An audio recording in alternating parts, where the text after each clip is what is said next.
Hello guys, দেখো আজকে কলমি শাক দিয়ে মুরগির মাংস দিয়ে রান্না করব। তোমরা কোনোদিন বাবার জন্ম খেয়েছো কলমি শাক দিয়ে মুরগির মাংস চচ্চড়ি?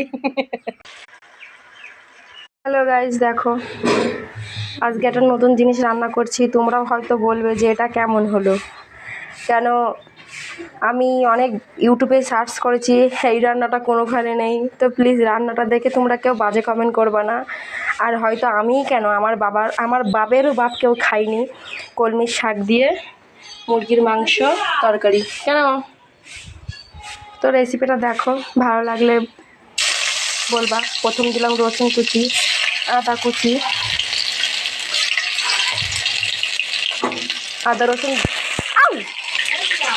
আদা রসুন বাটি নিয়ে আমি, তারপর দিলাম পেঁয়াজ। তো বাবারে কি দেখো,